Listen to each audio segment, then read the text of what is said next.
అమ్మ మొత్తమే పడుంది నాన్న, నిన్నే కలవరిస్తుంది నాన్న. ఇదిగో నాన్నగో, వయసు అయిన తర్వాత వస్తుంటాయి. మంచం మీద గడువు పెడితే రోడ్డు మీద పరిగెడతారేంటి? వయసు అయిన తర్వాత అలాగే ఉంటాయి. కష్టపడి సంపాదించి నేను చదివించడం కోసం నేను చేస్తుంటే నువ్వు చేసే పనుల గురించి డాక్టర్ బాబు గారికి ఏం చేశాను నేను? ఏం పనులు చేశాను? నువ్వేం కష్టపడి సంపాదించేసావు? ఉన్న ఎకరం దాని గురించి ఊరందరికీ చెప్తున్నావు నువ్వు. సంవత్సరానికి ఎక్కడ పొలం చొప్పున అమ్ముకుని 10 లక్షలు ఏం చేస్తున్నాడో, దేనికి పెడుతున్నాడో కూడా చెప్పట్లేదయ్యా. నా గొడవ అంతా ప్రపంచానికి చెప్పాలి ఏంటి మీ ద్వారా? నేను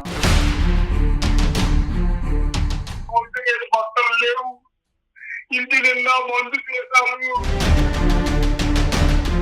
అంటే సిటీల్లో ఉంటే తాగి తందనాలు ఆడతారా సూర్య? ఏమంటే నాకు అనవసరం. నన్ను నువ్వు ఇంకొకసారి ఎప్పుడు ఇలాంటి పని చేస్తుంటే నీకు మర్యాద ఉండదు చెప్తున్నాను. మీరు తాగి తందనాలు ఆడుతూ ఉంటే కనుక, మీరు వీకెండ్స్ పార్టీస్ చేసుకుంటే కనుక ఎవరి సొమ్ము అండి అది? ఎవరు అబ్బ సొమ్ము? మీ నాన్న సొమ్ము కాదు అది. అయితే ఇప్పుడు ఏంటి మా నాన్న సొమ్ము అయితే ఏం చేయమంటారు? అలా కాదు.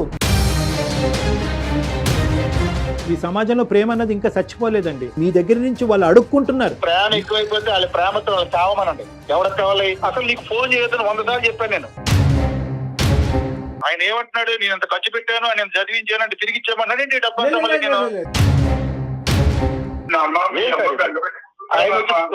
ఊరికరానా నువ్వు? ఊరిక మాట్లాడితే నాన్న బెంగ పెట్టుకుంది మాకు ఉన్న బెంగలో ఇంకా వేరే పనులు లేవు ఇక్కడ. వెల్కమ్ టు అందమైన జీవితం. నమస్తే కళ్యాణ్ గారు. నమస్తే జయ గారు. కళ్యాణ్ గారు, ఒక రైతుకు మనకి మెయిల్ పెట్టారండి. బహుశా ఆయన మెయిల్లో నేను చూసిన దాని ప్రకారం పక్క రైతు వాళ్ళ అబ్బాయి ద్వారా మనకి మెయిల్ పెట్టించారు. విషయం ఏంటంటే తండ్రి కొడుకుల సమస్య అండి. మరి అతను ఈమెయిల్ పంపించారా? వేరే వారి ద్వారా ఈమెయిల్ పంపించారా? వేరే వారి ద్వారానే పెట్టారండి. ఆయన పేరు సాంబయ్య. చెప్పండి. భీమవరం నుంచి చేశారు డాక్టర్ గారు. మెయిల్ లో నాకు పూర్తి డీటెయిల్స్ పెట్టారు. ఓకే, మీరు ఓకే అంటే నేను కాల్ చేస్తాను. కాల్ చేయండి తప్పకుండా. సాంబయ్య గారికి కాల్ చేయండి.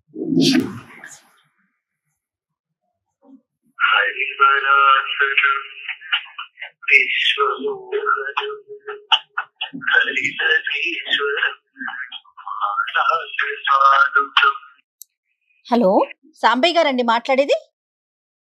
అవును మేడం. నమస్తే అండి. నమస్తే, నేను సుమన్ టీవీ అందమైన జీవితం ప్రోగ్రామ్ నుంచి కాల్ చేస్తున్నాను. బాగున్నానండి, మీరు బాగున్నారా? అయితే నేను బ్రీఫ్ గా చెప్పాను సమస్యని. డాక్టర్ గారు ఉన్నారు నాతో పాటు, డాక్టర్ కళ్యాణ్ చక్రవర్తి గారు. ఒక్కసారి మాట్లాడండి. నమస్తే సాంబయ్య గారు. ఎక్కడ, ఏ ఊరండి? మీ వయసు ఎంత? చెప్పండి, సమస్య ఏంటో చెప్పండి సాంబయ్య గారు. అయ్యా, నేను ఒక పేద రైతునయ్యా. నేను చిన్నప్పటి నుంచి కష్టపడి 8 ఎకరాల పొలాన్ని సంపాదించానయ్యా. నా కొడుకుని బాగా చదివించాలని, నేను పడ్డా కష్టం నా కొడుకు పడకూడదని నా కొడుకుని చదివించాను. నా కొడుకు ఫోన్ చేస్తే ఫోన్ ఎత్తడు. ఎక్కడుంటాడో ఏం చేస్తాడో తెలియదు. లేటుగా 5 సంవత్సరాలు అయిందయ్యా. హైదరాబాద్ వచ్చాడయ్యా.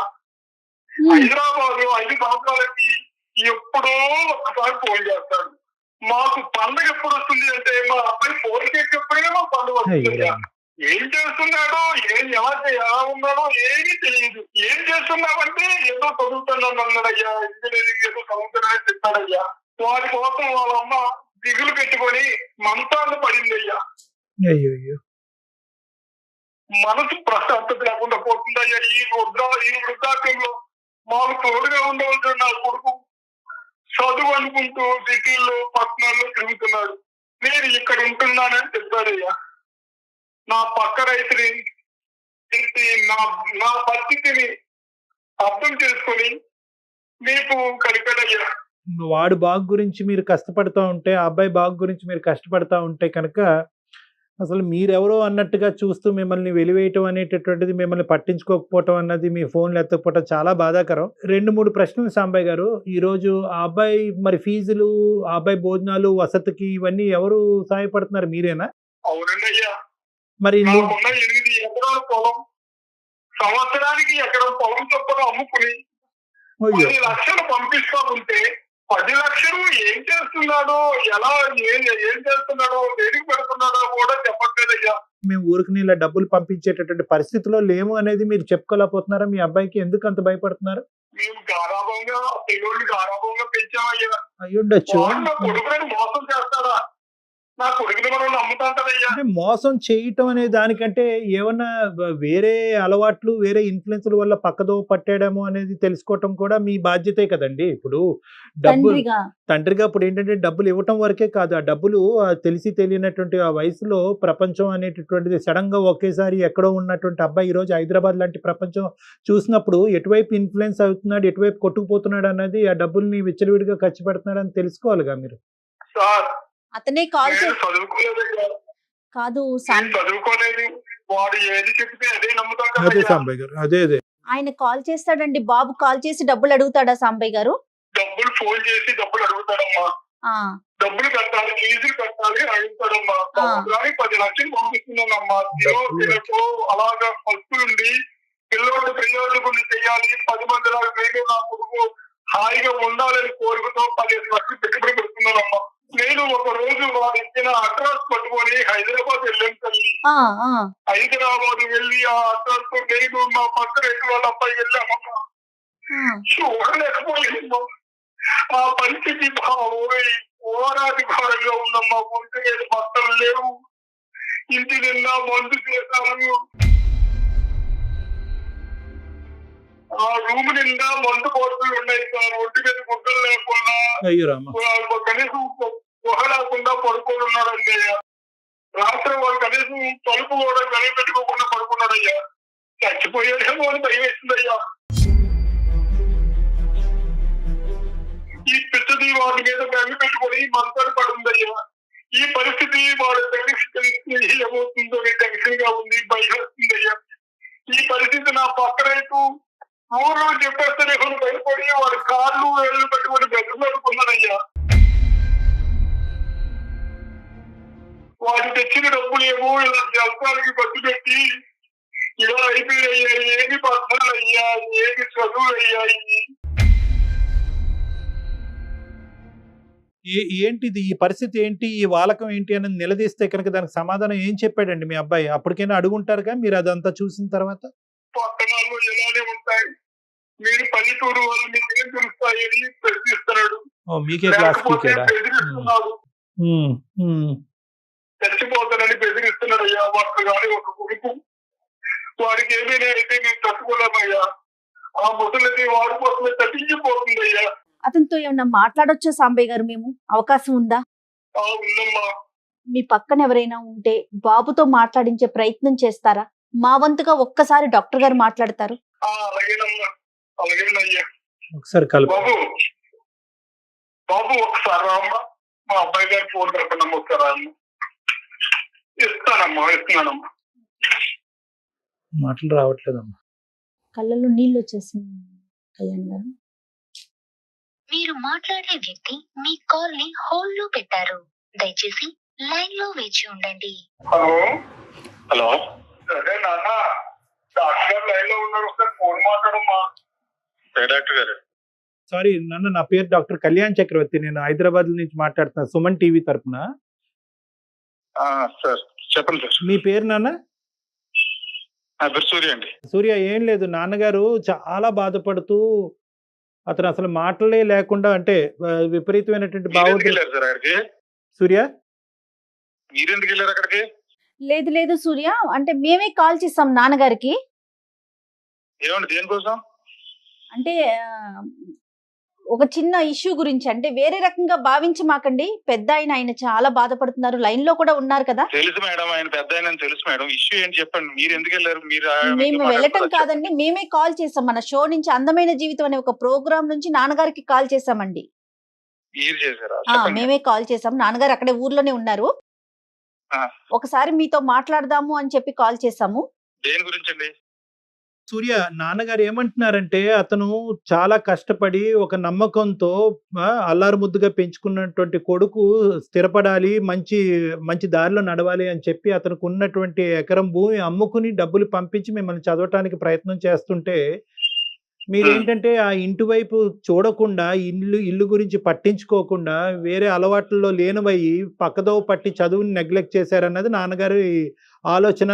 అది చెప్తున్నారు. అంటే దాని గురించి మీరేమంటారు? అమ్మ కూడా మీకోసం చూస్తా ఉందంట సూర్య. అమ్మ కూడా మంచాన పడింది అంటున్నారు. అయితే ఇప్పుడు ఏం చేయమంటారు నన్ను? కాదు, ఏం చేయమంటారన్నది కాదు సూర్య. ఈరోజు నాన్నగారు అంటే అతను చెప్పేటటువంటి మాటలు వింటే మాకే చాలా బాధగా ఉంది.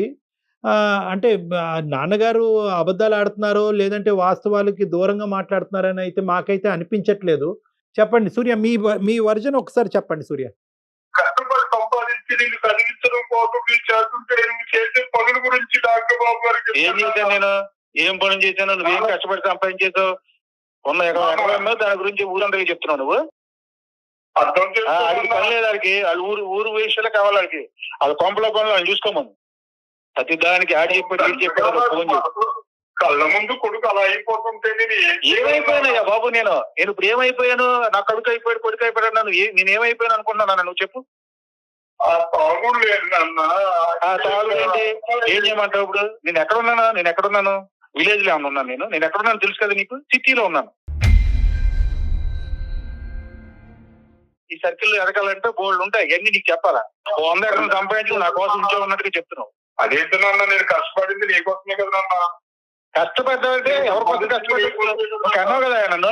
కన్నప్పుడు ఖర్చు పెట్టాలా? అది నీ బాధ్యత. అదేదో నువ్వు దేశాన్ని ఉద్ధరించిన టూర్ అందరికీ చెప్తావు. అసలు నీకు ఫోన్ చేయొద్దని 100 సార్లు చెప్పాను నేను. ఎందుకు చేస్తున్నావు? నేను ఏ పనిలో ఉన్నాను, ఎక్కడున్నాను, ఏం అక్కర్లేదు నీకు. మీ అమ్మ మొత్తమే పడుంది నాన్న, నిన్నే కలవరిస్తుంది నాన్న.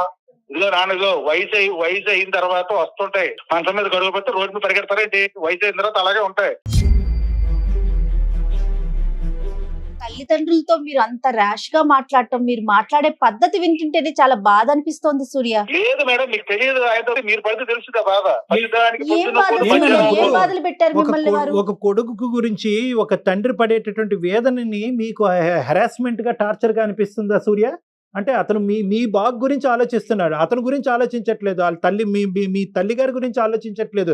కేవలం నా కొడుకు డబ్బుల గురించి కూడా ఆలోచించట్లేదు. నా కొడుకు ఇలా అయిపోతున్నాడు సార్, వాడు కరెక్ట్ దోవలో వెళ్ళాడు. ఇప్పుడు అతను చూసినటువంటి సన్నివేశాలు తప్ప చెప్పండి? మీ ఒంటి మీద స్పృహ లేకుండా, బట్టలు లేకుండా పడి ఉంటాం అనేటటువంటి సన్నివేశం అబద్ధమా? డాక్టర్ గారు, వీకెండ్ లో ఇక్కడ ఎంజాయ్ చేయడం అంత కామన్. మీకు తెలుసు సిటీలో ఎలా ఉంటారు.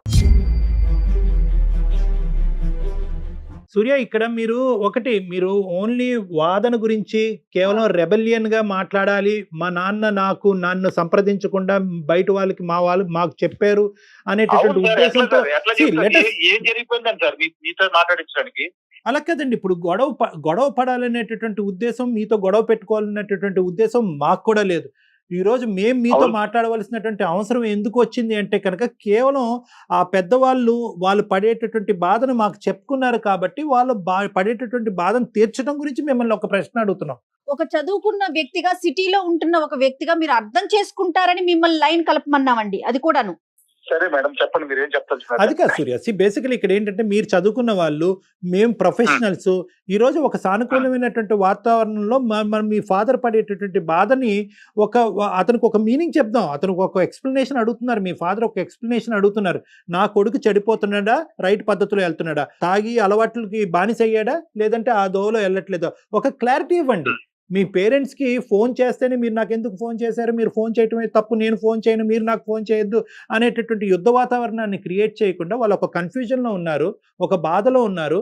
వాళ్ళకి ఒక క్లారిటీ ఇవ్వండి. మీరు మీ అకాడమిక్స్ వైపు వెళ్తున్నారా, చదువు కంప్లీట్ అయిందా, బ్యాక్లాగులు ఎన్ని ఉన్నాయి, ఒక క్లారిటీ ఇవ్వండి. నా గొడవ అంతా ప్రపంచానికి చెప్పాలి అంటే మీ ద్వారా అక్కర్లేదండి.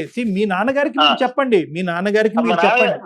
ఇప్పుడు మా నాన్నగారికి ఏం తెలుసండి? ఆయనకి ఏం తెలియదు. విలేజ్ లో ఉన్నాడు ఆయనకి ఏం తెలియదు. ఆయనకి అదేదో జీవితం, అదే ప్రపంచం అనుకుంటున్నాడు. మాకు చెప్పండి. మాకు చెప్తే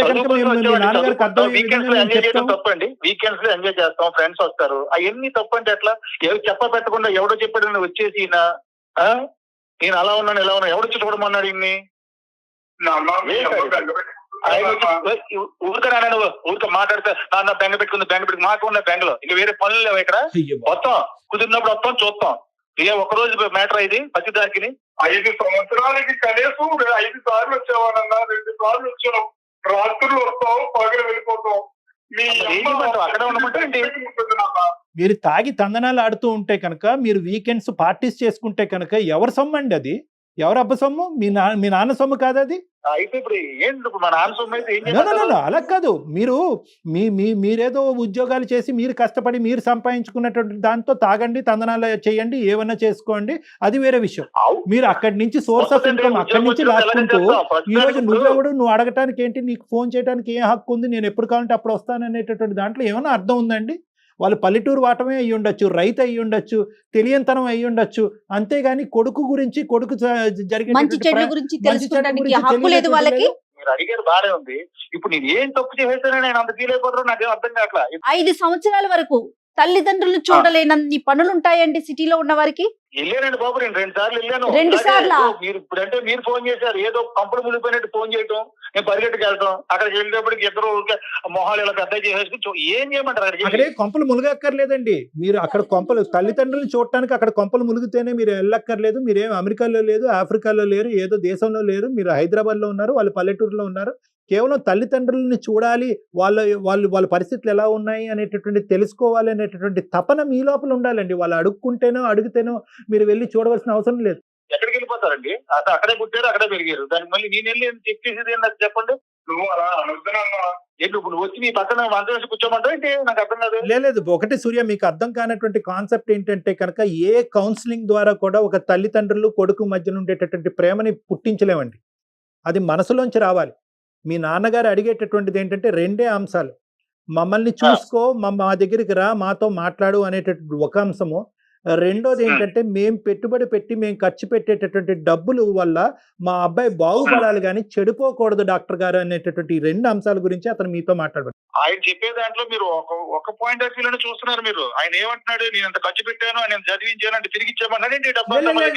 మీరు తప్పుగా అర్థం చేసుకున్నారు. నో, సూర్య, మీరు తప్పుగా అర్థం చేసుకున్నారు. డబ్బులు ఖర్చు అవుతున్నాయి, డబ్బులు పక్కదోవ పడుతున్నాయి అనేటటువంటి ఉద్దేశం కాదు. డబ్బులు తప్పుగా వాడుతూ మా అబ్బాయి పక్కదోవ పడుతున్నాడేమో అనేటటువంటి భయం. ఇక డబ్బులు యొక్క లెక్క అడగట్లేదండి మీ నాన్నగారు. డబ్బుల యొక్క లెక్క అడగట్లేదు. మీరు సరైనటువంటి మార్గంలో వెళ్తున్నారా లేదా, లేదంటే ఉండేటటువంటి డబ్బుల్ని వెచ్చలవిడిగా ఖర్చు పెడుతూ ఏమైనా తాగుడికి ఇలాంటి వాటికి బానిస అయ్యాడా అనేటటువంటి క్లారిటీ, కన్ఫ్యూజన్ గురించి అడుగుతున్నారండి అతను. నేనేం బానిస అయిపోలేదండి. నా సర్కిల్ ఉన్నారు, నా ఫ్రెండ్స్ ఉన్నారు. నేను ఆ సర్కిల్లో తిరగాలంటే కొన్ని ఉన్నాయి, కొన్ని అలవాట్లు ఉంటాయి, అవి మెయింటైన్ చేయాలి. సిటీలో ఉన్నవాడికి తెలుస్తాయి, మీకు తెలియకపోవడం అని నాకు అర్థం కావట్లేదు. ఏ సిటీలో ఉన్నంత మాత్రాన అలవాట్లు, ఫ్రెండ్షిప్లు మెయింటైన్ చేయవలసినటువంటి అవసరం లేదండి. చదువు అనేటటువంటిది ఫస్ట్ ఇంపార్టెంట్. చదువు, కెరియర్ అనేటటువంటి ఫస్ట్ ఇంపార్టెంట్. వీకెండ్ లో ఇవన్నీ చేసేది, రోజు అదే పనులే ఉండవండి. ఆయన వచ్చాడు ఆ రోజు అనుకోకుండానే, ఆడెవడో తీసుకొచ్చాడు మా ఊరు నుంచి, ఆడు కూడా వచ్చేసాడు. వచ్చేది చూసేసి ఇదైపోతాడు. చూసి నాకు వాతలు పెట్టుకున్నట్టుంది ఈ వ్యవహారం అంతా. నువ్వు బాగుపడాలనే కదా నన్ను అది కాదు సూర్య గారు, ఇలా అందరికి ఫోన్ చేసి సూర్యంతో చెప్తే బాగుపడిపోతారంటే. ఇప్పుడు వాళ్ళు అడగాల, మీ బాగోగు గురించి తెలుసుకోవాలా, లేదంటే మీరు చచ్చిపోతారని భయపడాలా? మీకు ఆయన చెప్పేది ఏంటంటే, ఇక్కడ మీకు సర్కిల్ తెలుసు కదండి, ఇక్కడ సర్కిల్ వ్యవహారం ఉంటది, దాని తగ్గట్టుగా నేను కొన్ని నడుచుకోవాలి, అన్ని ఈయనకి చెప్పి ఈయన చెప్పినట్టు నడుచుకోలేదు. నేను మీరు ఏం చేయడానికి వచ్చారు సిటీకి? చదువుకోవడానికి వచ్చారండి. ఫ్రెండ్స్ ఉండాలండి. చదువు ఎంతవరకు ప్రయాణం జరిగిందండి? ఓకే, మీ సర్కిల్, మీ వీకెండ్ పార్టీలు, మీ స్నేహాలు, జల్సాలు, ఓకే, అవి తప్పదు అని అంటున్నారు. ఆ సిటీలో అందరూ అనిపించాలంటున్నారు. మరి మేము కూడా సిటీలోనే ఉన్నాం, మేము కూడా చాలా మందిని చూస్తున్నాం. అవి ఏమీ లేకుండా హ్యాపీగా చదువుకుంటున్నారు. బ్యాక్లాగులు లేకుండా, ఏ ఫెయిలియర్స్ లేకుండా చదువు స్మూత్ గా నడుస్తుందా? అందరూ తెలివైన వాళ్ళు ఉంటారండి. ఉంటే ఇప్పుడు క్లియర్ చేస్తాం. ఇవాళ ఇప్పుడు మీరు అడిగిన క్లియర్ చేసేస్తా అంటే అలా కదండి. లేకుండా ఉంటే ఎట్లా ఉంటారు? లేకుండా ఎవరైనా చదివేస్తున్నారు సార్? ఎవరు ఉండరా? మీకంటూ ఒక గోల్ ఉండాలి కదా. మీకంటూ ఒక గోల్ ఉండాలి, మీకంటూ ఒక సెల్ఫ్ కంట్రోల్ ఉంది అనేటటువంటి నమ్మకాన్ని మీ పేరెంట్స్ కి ఇవ్వండి. మా తరపున మీ పేరెంట్స్ కి ఇవ్వండి. ఆ కంట్రోల్ నాకుంది, నా గోల్ నాకుంది, నేనేంటో నాకు తెలుసు, నేను ఏం చేయాలో నాకు తెలుసు. ఇంకొక చెప్పించుకునే పరిస్థితిలో నేను లేను. మీరు అడిగారు కాబట్టి రెస్పెక్టబుల్ గా చెప్పాను అంతే. ఆయన ఏదో చెప్పాడని అది పట్టుకుని వచ్చి మీరు మాట్లాడటం, ఆయన ఏమో రానా అంటే ఏంటారు ఇది? మీకు పడితే తెలుస్తుంది నా బాధ. వెళ్ళి కూర్చుని ఏం చేయమంటారు? కూర్చున్నాడా? ఆయన చెప్పేదంతా ఎట్లా కూర్చోమంటారంటే అదేనా మా జీవితం? అక్కడ ఎవరు కూర్చోమనట్లేదు సూర్య, అక్కడ ఎవరు కూర్చోమనట్లేదు. మీ బిజీ స్కెడ్యూల్లో, మీకు ఉండేటటువంటి బిజీ స్కెడ్యూల్లో కొంత టైము మీ తల్లిదండ్రులతో మాట్లాడటానికి వెచ్చించండి. మీకు అవకాశం ఉన్నప్పుడు మీ ఊరు వెళ్ళండి అనేటటువంటి 2 మాటలే మేము చెప్తున్నాం. నెంబర్ 1. నెంబర్ 2 ఏంటంటే ఆనవాయితీలు పద్ధతులు సిటీలో ఇలాగే ఉంటుంది అనేటటువంటి ఒక కొత్త చిత్రాన్ని చూపెట్టకండి. అవి లేకుండా కూడా మనుషులు బతుకుతున్నారు, అవి లేకుండా కూడా చదువుతున్నారు. మీ చదువు అనేటటువంటిది ప్రయారిటీ. ఈ రెండే అంశాలండి, ఈ రెండే అంశాలు. మీరు మాతో మాట్లాడవలసినటువంటి అవసరం లేదు అని మీకు అనిపించవచ్చు, కానీ ఈ రోజు ఏంటంటే ఆ పెద్ద ఆయన పడేటటువంటి బాధని అట్లీస్ట్ మా వర్షన్ ద్వారా మీకు చేకూర్చాలనేటటువంటి ప్రయత్నంలోనే సుమన్ టీవీ మీ ద్వారా మేము మాట్లాడుతున్నాం. బాధపడుతున్నారనే విషయాన్న మీకు చేరవేద్దాం అనుకుంటున్నాం, కానీ అసలు మీ మాట తీరు చూస్తా ఉంటుంటే చాలా అది బాధగా ఉంది చాలా సూర్య గారు. వితండవాదం అంటారండి. దానికి సమాధానం చెప్పలేరు ఎవరు కూడాను. ఈ సమాజంలో ప్రేమ అన్నది ఇంకా చచ్చిపోలేదండి. ఆ తల్లిదండ్రులు వాళ్ళ ప్రేమతో వాళ్ళు పడేటటువంటి ప్రేమని మీ దగ్గర నుంచి వాళ్ళు అడుక్కుంటున్నారు. ప్రేమ ఎక్కువైపోతే వాళ్ళ ప్రేమతో వాళ్ళు చావమనండి. ఎవరికి కావాలి? ఏంటి సూర్య ఈ ఏం మాటలు? మాట్లాడతారు సార్? సారీ నాకు సూర్య, అవసరం లేదు సార్. వాళ్ళ ప్రేమ నాకు అవసరం లేదు, వాళ్ళ ఎమోషన్స్ నాకు అవసరం లేదండి. నా డబ్బులు నేను సంపాదించుకుంటాను, నేను సంపాదించుకున్న డబ్బుల ద్వారా నేను చదువుకుంటాను, నా జల్సాలు కొనసాగిస్తానని చెప్పండి. ఆ మాట అనరే. ఎండలో కష్టపడి నా కొడుకు ఎక్కడ ఎంతకి ఎండలో ఇబ్బంది పడతాడు అని సాంబయ్య గారు మీ పడేటటువంటి బాధకి వేదనకి కొండలు కరుగుతాయేమో గానీ మీ కొడుకు కరగట్లేదు. వేస్ట్. బాబు ఏంటంటే నాకు ఈ బాధ, నాకు 100 పనులు ఉన్నాయి సార్. ఇది అవసరం ఇప్పుడు తెవలదండి. ఆయన అలా చెప్తానే ఉంటాడు, ఏమండి చెప్తానే ఉంటాడు. మేమే పని లేకున్నామండి, మేమే పని లేకున్నాం సూర్య గారు. ఇలా మాట్లాడటం పద్ధతి కాదు. ఇప్పుడు దాకా మీరు డాక్టర్ గారు మాట్లాడుతున్నారని రెస్పెక్ట్ తో మీకు సమాధానం చెప్తూ వచ్చాను. సమాధానం చెప్పాల్సిన అవసరం నాకు లేదు. ఆయన అలాగే చెప్తాడు. ఆయన సంగతి నేను చూసుకుంటానండి. ఈ విషయాల గురించి మీరు దయచేసి కలవ చేసుకోవద్దు, నన్ను మీరు తప్పుగా అనుకోవద్దు. నేను ఫోన్ కట్ చేస్తానండి. దాని ఇంకొకసారి ఇప్పుడు నేను ఇలాంటి పని చేస్తుంటే నీకు మర్యాద ఉండదు చెప్తున్నాను. సాంబయ్య గారు ఫోన్ చేసి సలహా చెప్పండి. చిన్నప్పటి నుంచి కని పెంచి పెద్ద చేసి చదువుకోవటానికి ఉన్న పొలాన్ని కూడా అమ్ముకొని పంపిస్తా ఉంటే డబ్బులు కావాలట, తల్లిదండ్రులు వద్దంట. అసలు అంటే ఆ అబ్బాయి మాట్లాడిన మాటలు వింటుంటే నా ఏం కొడుకు మాటలతో సహా చచ్చిపోయానమ్మా. ఈ మాటలు అవసరం వింటుంటే గుండాకు చచ్చిపోద్దమ్మా. కొడుకును కలవరిస్తూ కుమిడిపోతూ ఉందమ్మా. ఇటువంటి కొడుకులు అవసరమా తల్లి? నో సాంబయ్య గారు, సాంబయ్య గారు మీ అబ్బాయి బహుశా అలవాట్లకు బానిసయ్యి వాటి యొక్క ఇన్ఫ్లుయెన్స్ వల్ల అలా మాట్లాడుతున్నాడు అనేది ఒక సైకాట్రిస్ట్ గా నాకు గాఢమైనటువంటి నమ్మకం. మీ అబ్బాయి మాట్లాడుతుంది మీ అబ్బాయి కాదు, ఆ వెనకాతలు ఉండేటటువంటి మత్తు. సో నేనేమంటానంటే నా కొడుకు పోయాడు, నా కొడుకు ఇంక లేడు అనేటటువంటి కంక్లూజన్కి మీరు రావద్దు. ఎందుకంటే ఆ కంక్లూజన్తో మీరు బ్రతికి బయట పడలేరు. ఎందుకంటే జీవితం సర్వస్వం అంతా కూడా అతనే అనుకుంటూ ఇంతకాలం మీరు బతుకుతున్నారు. మీరేం చేయాలి అంటే కనుక మీ అబ్బాయిని నేను ఇక్కడ వదిలిపెట్టేది లేదు. మీ అబ్బాయి యొక్క నెంబర్ నాకు ఇవ్వండి. బహుశా ఇలా పబ్లిక్ గా ఇలా మాట్లాడటం అనేటటువంటి దాంతో ఆ అబ్బాయి ఇబ్బందిగా, అరగెంట్ గా, రెబెలియస్ గా మాట్లాడుతున్నాడు. నేను కాన్ఫిడెన్షియల్ గా మీ అబ్బాయి నెంబర్ నాకు పంపించండి మీకు అభ్యంతరం లేకపోతే. మళ్ళీ నేను నా టీం వాళ్ళ ద్వారా నేను ఫోన్ చేస్తాను, ఇన్ పర్సన్ అతన్ని కలిసేటటువంటి ప్రయత్నం చేస్తాను, నా దగ్గరికి రమ్మని రిక్వెస్ట్ చేస్తాను. ఆ అబ్బాయిలో కూడా ఏ కోసానో ఏ మూలనో ఒక మంచితనం, ఒక ప్రేమ అనేది ఉంటుంది. ఖచ్చితంగా ఏదో అండర్ సమ్ ఇన్ఫ్లుయెన్స్ ఆ అబ్బాయి ఇలా మాట్లాడుతున్నాడని నాకు అనిపిస్తుంది. నేను ఎప్పుడైతే కనుక ఒక ప్రైవేట్ స్పేస్లో అతనితో మాట్లాడుతానో ఖచ్చితంగా అతనిలో ఒక కనువిప్పు అన్నది కలుగుతుంది అన్నది నా భావన. సాంబయ్య గారు, ఖచ్చితంగా మీ అబ్బాయి మీ ఊరి నుంచి బయలుదేరిన ముందు మాత్రం ఇలా అయితే లేడుగా. అప్పుడైతే కనుక ప్రేమ ఆప్యాయతలతో మంచితనంతో ఉన్నాడు కదా. హైదరాబాద్ వచ్చిన తర్వాతే కదా ఈ మార్పు. రైట్. అతనిలో మార్పు వచ్చే వరకు ఖచ్చితంగా మేము ట్రై చేస్తామండి. డాక్టర్ గారు మాట్లాడతారు, మీరు కంగారు పడకండి. ఆవిడని కూడా ఓదార్చండి. అలాగేనమ్మా. ఓకేనా? నెంబరు మా రైతు గారు అప్లైతే పెట్టిస్తానమ్మా. నా పక్కన పెట్టించండి. తప్పకుండా మా వంతు ప్రయత్నం చేసి మళ్ళీ మీకు ఒక మంచి కబురు వినిపిస్తాము. మీ అబ్బాయి ఎక్కడికి వెళ్ళిపోలేదు. ఇది కూడా ఒక డీలా పడకండి. ఆ అబ్బాయి ఒక జబ్బు, ఇది కూడా ఒక జబ్బు, ఇది కూడా ఒక మత్తు. ఆ మత్తు, ఆ జబ్బుని మేము వదిలించేటటువంటి ప్రయత్నం చేస్తాం కౌన్సిలింగ్ ద్వారా. తర్వాత మీకు ఒక మంచి వార్త ద్వారా మీకు ఫోన్ చేసి మళ్ళీ మీకు కబురు చెప్తాం. సాంబయ్య గారు ధైర్యంగా ఉండండి. డాక్టర్ గారు మారటానికి అవకాశం ఉంటుందండి? మారటానికి అవకాశం ఉంటుంది అంటే కనుక ఒక ఏసీకో ఒక ఫ్రిడ్జ్కో గ్యారంటీ కార్డు ఇస్తాం, కానీ మనసుకి గ్యారంటీ కార్డు ఇవ్వలేం. కానీ ఈరోజు ఏంటంటే మన వంతు ప్రయత్నం మనం చేయొచ్చు. నాకు ఇప్పటికీ నమ్మకం ఏంటంటే ఎక్కడో చోట ఆ అబ్బాయిలో ఒక మంచితనం ఉందేమో, ఎక్కడో అవుతాడేమో అనేటటువంటి నమ్మకం ఉంది. బహుశా ఏంటంటే ఈరోజు ఆ అబ్బాయి మాట్లాడినటువంటి తీరు బట్టి మీరు నేను కూడా కొంతవరకు ఇమోషనల్ అయ్యాం. ఒక పబ్లిక్ ప్లాట్ఫామ్ మీద ఇలా ఇమోషనల్ అవటం అనేది అతను జీర్ణించుకోలేక తండ్రి మీద ఇంకా కోపం పెంచుకున్నట్టుగా నాకు అనిపిస్తుంది. సో అలా కాకుండా మనం ప్రైవేట్గా ఆ అబ్బాయితో మాట్లాడి అసలు ఏం జరుగుతుంది, అతని ఆలోచన శైలిలో లోపాలు ఏంటి అనేటటువంటి ఒక థెరపీ, ఒక కౌన్సిలింగ్ ద్వారా మాట్లాడటానికి ఒక ప్రయత్నం చేస్తే ఒకసారి కాకపోతే రెండోసారి అయినా కూడా ఖచ్చితంగా మారుతారు. నమస్తే. థ్యాంక్ యూ జై. నమస్తే.